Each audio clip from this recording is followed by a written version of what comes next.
Spiritual Teaching 170. Love each other. 1. When you think of the torments I suffered on the cross, you are horrified that human wickedness had reached those extremes of cruelty, and I tell you that pain and the cup that I then drank was not the greatest bitterness. 2.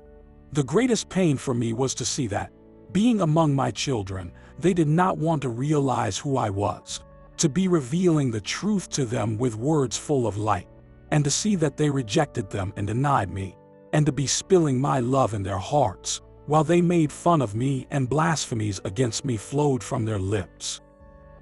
3. The last breath that I breathed on the cross was the divine forgiveness that flowed from my heart over so much misery and death. But my passion did not end when I exhaled that sigh. I had told you that I was life, and my spirit in eternity followed, receiving the ingratitude of all men. 4.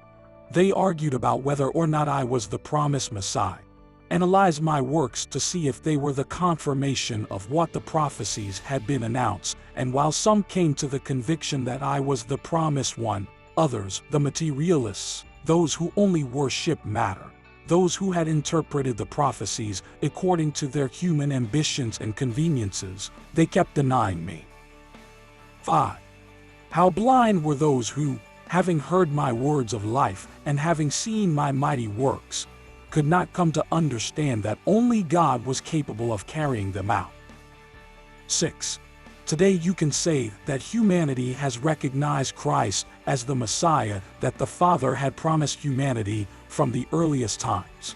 However, men do not cease to deny me, to ignore me, and to offer me in exchange of my love the gall and vinegar of their ingratitude. 7. Today they no longer doubt Jesus, but many argue and still deny my divinity. Some attribute great spiritual elevation to me. Others affirm that I too am walking along the path of the evolution of spirit in order to reach the Father. But if it were so, I would not have come to tell you. I am the way, the truth, and the light. 8. I know your reflections, your philosophies. I know that for you, it only embodies a spirit that needs that test to achieve its elevation and perfection, and this prevents you from believing that the divine word became man. I know that you cannot conceive that the divine being could feel pain, and that is why humanity, when seeing that Jesus experienced it, he denies that he could be the promised divinity. 9. My beloved children, if you could come to understand that the incarnation of the Word on earth is the greatest expression of divine love. It was a longing for humility before you and a lesson in my desire to limit myself, to make myself a little one, so that you would feel me more yours and you closer to the Father. 10. But of that great pain, how little do you know? You only think about the material, the flesh that suffers, the anguish of the spirit. But you do not come to understand that as long as there is no harmony between human creatures and their heavenly Father, pain will have to exist among you. And what pain can you suffer that is not reflected in your Father? 11. Do not think that I come to defend myself from your judgments, nor to ask you not to deprive me of that divine essence that you are denying me. I have come in this age to tell man to let it be his spirit that judges me. 12. Enough that it is your little human reason that wants to read and penetrate the great book of life, which was written by the divine Spirit for your spirit, because this will be the one that reaches immortality and not the flesh. 13. See that I come to give these lessons through clumsy and simple creatures so that you will give them credit. Because if you delivered through knowledgeable and prepared men, you would take these revelations as one more theory of the many that have appeared on earth in these times. 14. Those who have been moved by my word at this time are those who have risen up like eager peasants, fighting tirelessly, inspired by mighty chains. They do not open their lips to tell me, Master, here we are with you, because they know that by complying with my law, wherever they are with me, and tomorrow they will be the guides and spiritual messengers before humanity. 15. In the world, men are already awaiting the arrival of the apostles of peace and light, of you who have been with the divine master, who are the ones who will bring the good news to hearts. 16. You are still on trial and in preparation, putting my lessons into practice, saturating yourselves with my love, and interpenetrating in my work. 17. It is now the last years of my communication. After 1950, when I have raised my word, you will remember it, and it will fill your heart with sadness if you did not know how to take advantage of it. But in truth I tell you that I will not depart from you. It will only change the way I communicate. And I can even tell you that I will be closer to you, because the time will come of true spirituality. 18. You will continue in spiritual communication with me. Recognize how simple my doctrine is, how understandable is my law, the same one that I came to teach you in Jesus. 19. I have not come to judge you yet, but to point out to you once more the path that leads to me. 20. Now you are disciples. Tomorrow you will be teachers, and you will teach with words and deeds what I have revealed to you. Men and women, you will be teachers of high morals. Think that you will have to face the religions, among which you will do great spiritual work, because faith has faded in many, because hope has disappeared, and it is that men do not know, nor do they have charity of themselves. But for you to preach my truth and speak of love, you will have to purify yourselves. 21. In the second error I said to my disciples, if any of the members of your body were the cause of your sin, cut it off. That is to say, even at the cost of pain and sacrifice you must be clean. I say to you, clean your heart. Do not let passions take root in it. Clean the glass inside and out. 22. Let your heart beat to the rhythm of my love, and your brothers will have to recognize you by the cleanness of your spirit and the purity of your feelings. Clothe yourself with calm, forgive, and you will be forgiven. Live at peace with yourselves. 23. See how many of your brothers await in the bosom of their idolatry the coming of the Messiah. Look how many in their ignorance. They believe that I will only come to unleash my justice on the bad, save the good, and destroy the world, without knowing that I am among men as father, as teacher, as brother or friend, full of love and humility, extending my charity to save, bless, and forgive everyone. 24. That is why you are developing your gifts under my teaching, to give proof of my new manifestation, either turning away the pain of the one who suffers, already teaching the path of light to the lost, or raising the dead with the voice of, get up and go. 25. You will destroy the concept of death and teach the way of true life. 26. When you speak of my work, do it firmly. Express at the moment of your inspiration what the heart feels. Prepare yourselves, because I want to speak through your lips to humanity. Live alert without straying from my teaching. May you never be caught up in the confusions of humanity. 27. The group that congregates to listen to my word is still small, but I take it on behalf of all humanity, and I teach you as I have been doing since, through my daughter Dami and Oviedo, I made known my will through your understanding. What I have given you in this way have been lessons of wisdom that you must keep as a precious jewel in your heart, because its essence is of love. 28. I bless you because you are tireless receiving me. I want that as I have come to teach and guide you, so you lead and teach your brothers. I have given you the gift of healing pain with my bond that is charity. 29. You are witnesses of the way in which I have come to communicate. Tomorrow, when this word no longer sprouts from the human's lips and this grace has disappeared, you will remember with love this time and these manifestations. Then will you testify what you heard and contemplated. 30. After 1950, men will ask you, in what way was the word of the Lord manifested? And you will say, that it was in a demonstration full of humility, with simple and understandable language for all. 31. You will be listened to with interest, and the remaining books from my lessons will be eagerly read. 32. Under different forms I have come to teach you through the ages, but it has always been the same doctrine that I have taught. She has ignited faith first, so that you would dignify yourselves before me, and finally so that you can achieve the reward of your merits in eternal life. 33. What can you make me present in your heart that I cannot contemplate? 34. I hear everything, and I know everything. Watch and pray because the wolf stalks. Do not judge those who have fallen into temptation during the walk. Rather, invite them again with love to resume the march to achieve advancement on the path of evolution. 35. In the second era, a woman who was led to sin by temptation was judged in the street by mobs. Jesus happened to pass by. These men accused the woman of adultery and tried to kill her. So, addressing the master, they told him to prove it. Lord, this woman has been caught in adultery, and the law of Moses says that such must be stoned to death by the people. What do you say? To which Jesus, looking at them with pity, replied, He who is clean from sin, cast the first stone. 36.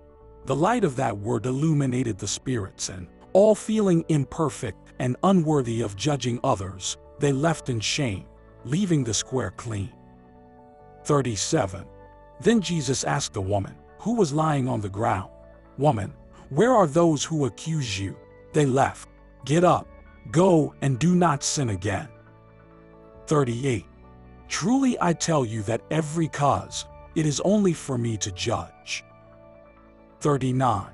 I invite you to study my word, and if you want my peace, keep my precepts so that they serve as a guide in every moment. 40. People, make charity your flag. Whoever wishes to work on my land, may he adopt the motto of his work, be charity, and you will have a great mission to play. 41. The lands where pain has spread are very vast, and there is very little seed of love and charity stored in the hearts of those who are to rise to sow. 42. My comforting spirit is poured out among all those who are going to carry out this great work of charity in the world. But that consolation has also been deposited among the spiritual world, in the beings that have been destined to shed their light on all the paths of the earth. 43. When I speak of my spiritual world, I am referring to those hosts of obedient beings as true servants, who only do what the will of their Lord commands. Those are the ones I have sent among you, to be the counselors, the guardians, the doctors, and true brothers among all men. They do not come to cry because they carry peace within them. Don't come to ask questions, because the light of their evolution and their experience in the long days has given them the right to be able to make light in the understanding of man. They are timely in their help, solicitous and humble to any call or need. 44. I am the one who has commanded them to manifest themselves among you, so that they may give you their lesson, their testimony, and their stimulus. They walk ahead of you, so that you may find the path clean, and give you their help so that you will not faint. 45. Tomorrow, you too will be part of that army of light, which in the infinite world of spirits comes working only for the love of his brothers, knowing that with this they glorify and love their Father. 46. If you want to resemble them, consecrate your existence to the good. Share your peace and your bread. Receive the needy with love. Go visit the sick and the captive. Make light on the path of your brothers who are groping in search of the true path. Fill with noble thoughts the infinite. Pray for the absent, and prayer will bring you closer to them. 47. And when death stops your heartbeat and the light in your pupils goes out, you will go to awaken to a wonderful world for its harmony, for its order and its justice. There you will begin to understand that God's charity is what can compensate you for all your works, trials, and sufferings. 48. When a spirit reaches that abode, it begins to feel invaded by an infinite peace. It returns instantly his memory of those who still live far from that beatitude, and in his eagerness, in his longing that those to whom love come to possess that divine gift, join the spiritual hosts that fight and work for salvation, for the welfare and peace of his brothers. 49. To prepare your heart and give strength to your spirit, my voice encourages you on this path of trials, which you have already verified that they give temper to your spirit. Those who have strength can impart it to those who feel weak. 50. You will soon contemplate the arrival of multitudes from other countries, who will come to this nation where the Master has stated. 51. The light of my wisdom will awaken men from their lethargy, and you will see them evolve spiritually and mentally. That step will be beneficial to humanity. 52. The nations will fix their eyes on this part of the earth and will come to know my work and my word, which will have remained printed, because by that time the brains of those who have been spokespersons will have been closed for this communication. 53. The precincts that have gathered the great crowds will remain open after my departure, so that the disciples continue to gather there to study my word. They will be the ones watching as guardians, waiting for the arrival of the last I announced today. If you are in your position, they will recognize the greatness of what I have revealed. If you are not faithful to this mandate, it will be misery and calamities who receive those who, in search of peace and light, try to get closer to you.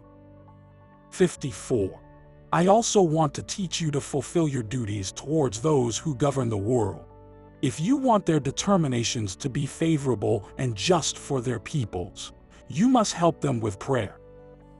55. If instead of complying in this way you abandon them and dedicate yourself only to criticizing their determinations, you will let their spirits fade in the fight, and they are exposed to harmful influences. 56. Truly I tell you that from the first days of humanity, man had the intuition to carry within himself a spiritual being, a being that, although invisible, manifested itself in the various works of his life. 57. Your Lord has revealed to you from time to time the existence of the Spirit, its essence and its arcane, because even carrying it in you, the veil in which your materiality envelops you is so dense that you cannot yet contemplate what is most noble and pure in your being. 58. Many are the truths that man has dared to deny. However, the belief in the existence of his spirit has not been one of those that has fought the most, because man has felt and has come to understand that denying his spirit would be as much as denying himself. 59. Human matter, when it has degenerated because of its passions, of its vices and its materialism, it has become a chain, a bandage of darkness, a prison, and an obstacle to the development of the spirit.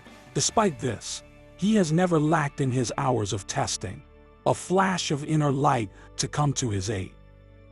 60. Truly I tell you that the highest and purest expression of the Spirit is consciousness, that divine inner light that makes him among all the creatures that surround him, the first, the highest, the greatest and the noblest. 61. Master, you ask me silently, why do we know so little about the Spirit? Why do we know so little about ourselves? 62. And I answer you, because you have dedicated yourself more to what the world offers you, and you have not consecrated yourself to study of the imperishable, which is your spirit. The same Spirit, before the beauties, before the wonders and the delights that material life gives him, he renounces, even temporarily, the joys that can provide your own development. However, I must tell you in truth that you are not going to believe that matter is more powerful than spirit, and that this is the reason that it has descended until it materializes. No, the spirit is incomparably more strong and will never cease to be. But if he has fallen, he has been willingly seduced by the attractions of a world that, albeit fleetingly, offers you through the senses of the flesh a life full of pleasures and temptations. 63. It is natural that your materiality prevents you from knowing yourself and does not allow you to manifest your gifts through his human part, because the material nature seems to be the most opposite to the spiritual nature. However, when the two harmonize in you, you will come to see that your material nature is like a clear mirror that reflects the spiritual and even the divine in all its beauty. 64. Seek my presence in the works carried out by me, and at every step you will be able to find me. Try to hear me, and you will hear me in the powerful voice that arises from everything created, because I find no difficulty in manifesting myself through the beings of creation. The same is manifested in a storm, in the fury of a tempest, then in the sweet light of a dawn. I do the same to hear my voice in the melodious trill of a bird which expressed through the scent of flowers. And each expression of mine, each phrase, each work speaks to all of you of love, of compliance with the laws of justice, of wisdom, of eternity in the spirit. 65. Why have you not managed to show yourselves in all the spiritual fullness, in the great beauty of your spirit, having had power over the material, for having been carried away by the passions of the world? 66. Therefore, do not flee from the study and practice of my teaching, knowing that by this means you will achieve greater spirituality. You must learn to deserve it wisely, and you will have reached the principle of universal harmony in which you will know how to let your spirit manifest. 67. Interpret and comply with the law, and with it you will prepare yourself to come to live in the superior abodes of spirituality. As long as material worlds exist, it is necessary for the spirit world to keep going and shedding its light on them. 68. Consider that if now you have not been able to master a fragile envelope, what mission can I entrust to your spirit when dwelling in a valley of greater spirituality? 69. Only I can give you these lessons, O humanity. What man could ever tell you what I have reserved in my divine wisdom? Meditate and pray, O disciples, that my teaching leads you to the reconciliation of the spirit with its flesh. My peace be with you.